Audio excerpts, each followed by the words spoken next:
Assalamualaikum teman-teman jejak misteri. Apa kabar kalian semua? Semoga kalian semua selalu diberikan kesehatan dan juga dilancarkan rezekinya oleh Allah Subhanahu wa Ta'ala. Pada malam kali ini saya akan membacakan satu cerita horor yang dikirimkan lewat email.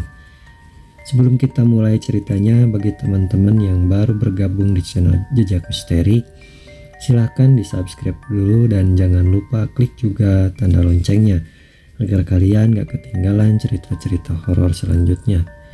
Dan bagi teman-teman yang mempunyai cerita horor atau pengalaman mistis, silahkan kirimkan cerita kalian ke alamat email misterijejak11@gmail.com. Baik teman-teman jejak misteri, silahkan ambil posisi senyaman mungkin. Saatnya kita mulai ceritanya.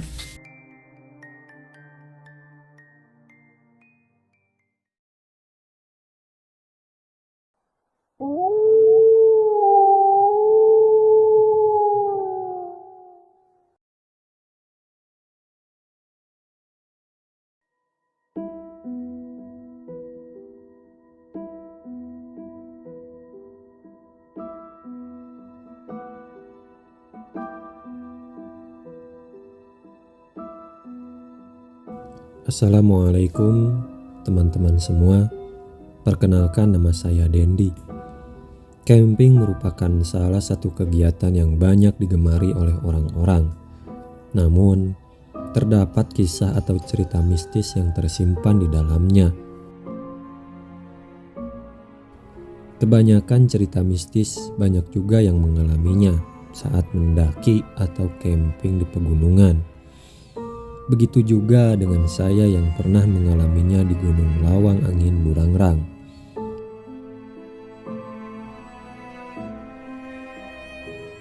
Ketika itu saya dan keempat teman saya, Robi, Ucup, Indra dan juga Mamat, merencanakan akan berkemah selama 3 hari di Gunung Lawang Angin Burangrang setelah kelulusan nanti.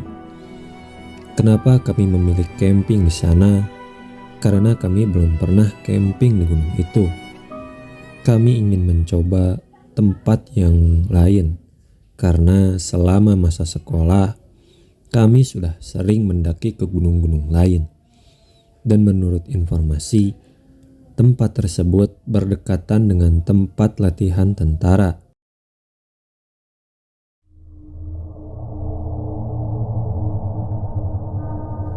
Kami pun berangkat menuju ke Gunung Lawang Angin di Burangrang. Selama di perjalanan, kami mengobrol dan bercanda. Namun, ada juga salah satu teman saya yang bicara seenaknya, walaupun sudah diingatkan. Masih saja seperti itu. Memang dia itu agak sombong, karena bisa dibilang dia yang paling sering mendaki gunung dibandingkan dengan yang lain. Singkat cerita, kami berlima sebelum maghrib sudah sampai di Lawang Angin. Setelah beristirahat sejenak, kami pun bersiap-siap untuk mendirikan tenda. Baru kami selesai mendirikan tenda, tiba-tiba ada angin yang sangat besar memporak-porandakan tenda yang sudah kami bangun. Pantas saja gunung ini dijuluki Lawang Angin. Nyatanya kami seperti berada di jalur pintu keluar masuknya angin.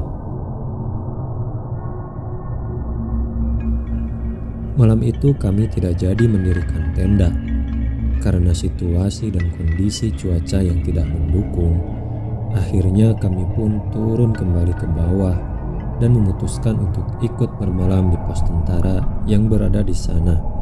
Untungnya kami diberi izin untuk tidur di pos tersebut. Kira-kira jam 10 malam, teman-teman sudah tertidur pulas. Tinggal saya dan Robi yang masih belum tidur. Setelah bosan berbincang-bincang, kami pun memutuskan untuk beristirahat.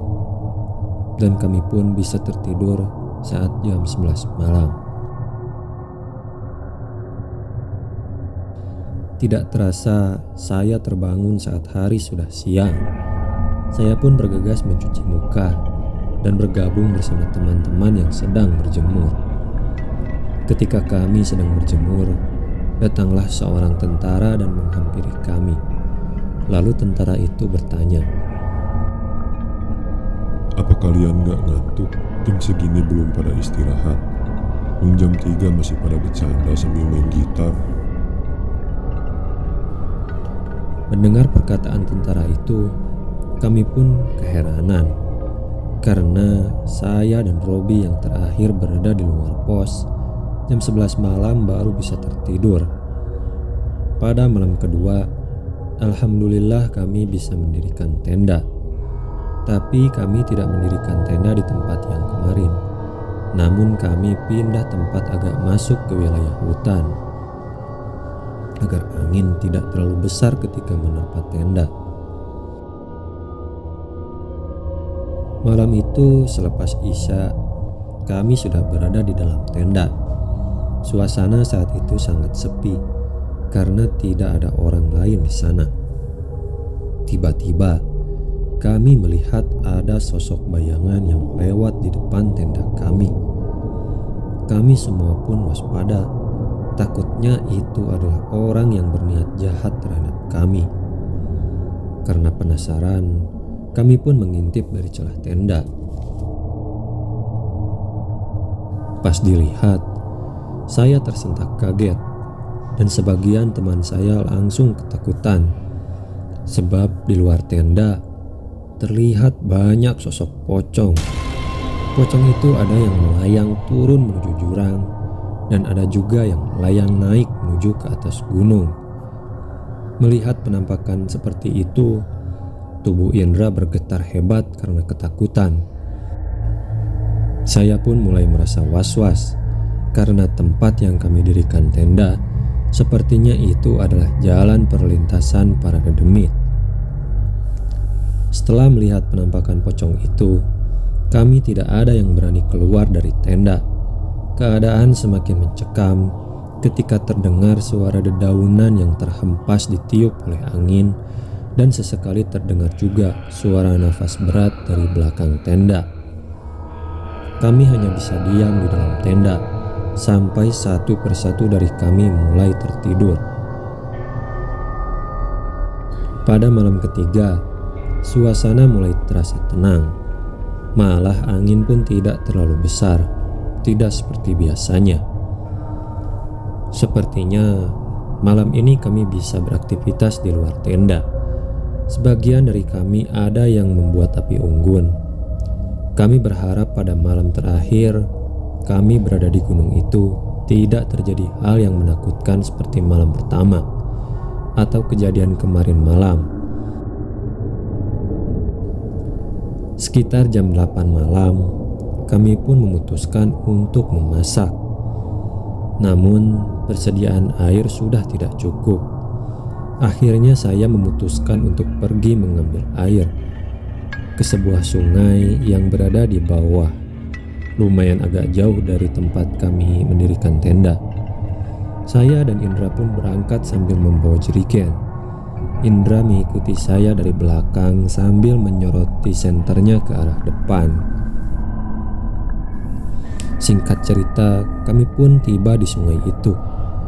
Ketika saya sedang mengisi air ke jerigen, tiba-tiba terdengar suara geraman dan suara nafas berat. Saya pun berbalik ke arah Indra dan menegurnya. Pikir saya itu adalah suara geraman Indra yang sengaja menakut-nakuti saya. Saya pun kembali melanjutkan mengisi air. Tiba-tiba Indra menghampiri saya dan berkata sambil gemetar. Tangannya menunjuk ke arah pohon yang berada di atas sungai. Dan benar saja, saat saya melihat ke arah pohon tersebut, saya melihat sosok tinggi besar berwarna hitam. Malah tingginya sosok hitam itu melebihi pohon yang berada di sampingnya. Matanya berwarna merah dan juga bertaring. Mungkin sosok itulah yang disebut sebagai Buto. Dan suara geraman tadi berasal dari Buto itu. Tanpa pikir panjang, kami pun langsung lari meninggalkan tempat itu kembali menuju tenda. Melihat saya dan Indra yang berlari sambil ketakutan, Robi, Ucup, dan Mamat pun kaget. Setelah agak tenang dan meminum segelas air, saya pun menceritakan kejadian yang barusan kami alami. Saking ketakutan, Indra memaksa untuk pulang saat itu juga. Saya dan yang lainnya pun tidak bisa memutuskan untuk pulang karena sudah malam dan kondisi yang sangat gelap. Takutnya bila dipaksakan, nantinya kami malah tersesat di gunung itu. Walaupun kami dipenuhi dengan rasa ketakutan, terpaksa kami pun memutuskan untuk pulang esok pagi. Keesokan harinya, pagi-pagi sekali, kami pun berangkat pulang. Di tengah-tengah perjalanan, kami pun beristirahat. Kebetulan sekali ada seorang pengembala kambing yang sedang mencari rumput, sedang beristirahat juga. Saya pun berbincang-bincang dengan pengembala tersebut. Menurut cerita dari pengembala itu, makhluk tinggi besar yang malam tadi saya lihat, memang benar itu adalah buto yang menjadi penghuni di Gunung Lawang Angin Burangrang.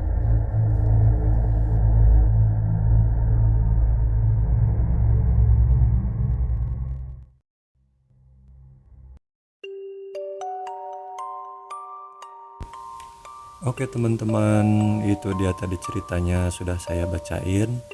Dan dengan berakhirnya cerita horor tadi, berakhir juga perjumpaan kita kali ini. Sekali lagi saya ucapkan terima kasih buat teman-teman yang sudah menonton video ini. Terima kasih juga bagi teman-teman yang sudah like, komen, dan subscribe. Akhir kata saya Sandi undur diri. Sampai jumpa di cerita selanjutnya. Wassalamualaikum warahmatullahi wabarakatuh.